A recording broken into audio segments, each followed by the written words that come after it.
आदाब, मैं हूँ रेहान सैयद और आज हम बात करेंगे पाकिस्तान में एक बहुत बड़ा मसला चल रहा है, डेडलॉक की सी इस सूरत हाल है और वो है मसला DGISI की तैनाती का। आज की इस वीडियो में मैं आपको बताऊंगा कि DGISI की तैनाती का जो तरीक़ाकार है वो क्या है और माजी में कब कब सिविल और मिलिट्री ब्यूरोक्रेसी के दरमियान इन मामलात पर जो है वो तनाव की सी कैफियत रही है। इन तमाम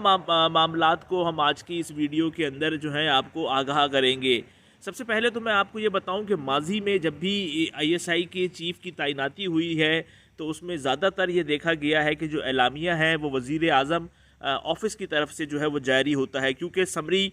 वज़ारत दिफ़ा की जानिब से वज़ीर आज़म के पास आती है तो फिर वज़ीर आज़म उस पर दस्तखत करते हैं,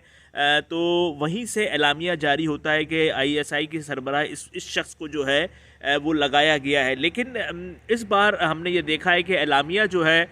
वो वज़ीर आज़म ऑफ़िस से जारी नहीं हुआ, बल्कि एलामिया जो है वो ISPR की जानिब से जो है वो जारी किया गया है। और इसमें मैं आपको बताऊं जो तो कानूनी तरीक़ाकार है वो तो ये होता है कि समरी वज़ारत दिफ़ा की तरफ से आती है और वज़ारत दिफ़ा जो है वो समरी भेजती है वज़ीर आज़म ऑफ़िस में और वज़ीर आज़म फिर उस पर जो है वो दस्तखत करते हैं। लेकिन ज़िम्मेदार अफराद ये कहते हैं कि जो भी चीफ़ लगता है तो उसमें आर्मी चीफ़ इस और वज़ीर आज़म के दरमियान जो है वो मशावरत हो चुकी होती है। फिर वज़ारत दिफ़ा जो है वो समरी भेजती है, समरी में नाम दिए गए होते हैं और फिर वज़ीर आज़म दस्तखत कर देते हैं कि इस शख्स को जो है वो लगाया जाएगा DGISI। लेकिन इस बार जो ज़िम्मेदार अफराद हैं वो ये बताते हैं कि इस बार ऐसा नहीं हुआ और इस बार ऐसा हुआ कि आर्मी चीफ़ ने वज़ीर आज़म से मुलाकात की और उस मुलाकात के दरमियान उन्होंने बताया कि DGISI के लिए इनको लगाने का फ़ैसला हो गया है और उसके साथ ही एलामिया जो है वो जारी हो गया। ये एक वजह बनी तनाव की कि जो ज़िम्मेदार ज़राए हैं PM ऑफ़िस के जो वो ये बताते हैं कि ये वो वजह बनी जिसकी वजह से जो फ़ज़ा है वो ज़रा सी कशीदा हो गई है, क्योंकि कोई मशावरत इससे पहले नहीं हुई और नाम जो है वो बाकायदा तौर पे ले जाया गया वज़ीर आज़म के सामने और जिसके बाइस वज़ीर आज़म ने अभी तक जो है वो समरी पर दस्तखत नहीं किए हैं। अब उम्मीद की जा रही है कि 24 से 48 घंटे में ये मामला जो है वो हल हो जाएगा। ये भी बताऊं कि वफाकी वज़ीर इत्तलात जो है फवाद चौधरी, उन्होंने कहा है कि इस मामले को हल करने के लिए कानूनी तरीक़ाकार जो है वो इख्तियार किया जाएगा और आपके इल्म में है कि अथॉरिटी जो है वो वज़ीर आज़म है और वज़ीर आज़म ही जिसको चाहेंगे उसको ही जो है वो DGISI लगाया जाएगा। इसमें मैं आपको एक बात और भी बताता चलूँ कि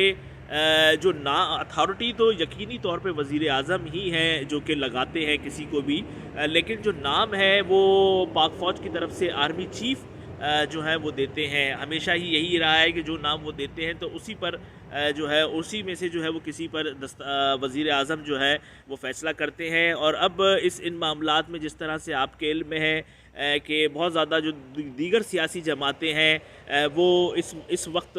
जो है वो इल्ज़ामात भी लगाती रही हैं जो हमारे DGISI थे उन पर कि उन्होंने गुज़िश्ता इंतखाबात में जो है वो हुकूमत की जो मौजूदा हुकूमत है तहरीक इंसाफ की उसको सपोर्ट किया है। फिर मरियम नवाज़ तो बहुत ज़्यादा आगे इस मामले पर जो है वो जा भी चुकी है। इसमें अब जो हमारे जो गुज़िश्ता अदवार हैं, जो गुज़िश्ता हुकूमतें हैं, उनमें भी बाज़ दफ़ा हमने देखा है कि ये मामलात रहे हैं। और बेनज़ीर भुट्टो की जब हुकूमत थी तो उस वक्त हमीद गुल को जो है वो DGISI लगाया गया था, फिर उनका तबादला जो है वो मुल्तान कोर कर दिया गया था और उसके बाद जनरल शमसुर रहमान कल्लू को जो है वो DGISI लगाया था। इस मामले पर गुज़िश्ता दौर में जो है वो एक तनाव की सी सूरत हाल रही थी। फिर हमने देखा कि वज़ीर आज़म नवाज़ शरीफ जब थे 1997 में तो उस वक्त जो नेशनल सिक्योरिटी कौंसल की तजवीज़ थी इस पर भी जो है वो एक कशीदा सूरत हाल हुई और उसके बाद हमने देखा कि जनरल जहांगीर करामत जो है उन्होंने वो मुस्ताफ़ी हो गए थे। तो देखते हैं कि अब ये मामला जो है वो किस तरह से हल होता है। अगर वज़ीर आज़म ऑफ़िस से ही ये एलामिया जारी होता तो यकीनी तौर पे ये मसला नहीं होता, लेकिन अब एलामिया भी जारी हो चुका है اور اب دیکھتے ہیں کہ کیا ہوتا ہے۔ گزشتہ دور میں نواز شریف نے جب ایک واقعہ ہوا تھا تو مجھے یاد ہے، تو ایک ٹویٹ کیا گیا تھا ایس پی آر کی طرف سے، تو اس ٹویٹ کو اس کے بعد ڈیلیٹ کر دیا گیا تھا۔ تو ہو سکتا ہے کہ اگر وزیر اعظم جو ہیں وہ ڈٹے رہتے ہیں اپنے اس معاملے پر، اپنے اس مطالبے پر، تو ہو سکتا ہے کہ اس بار بھی آئی ایس پی آر اپنی جو پریس ریلیز ہے اس کو واپس لے۔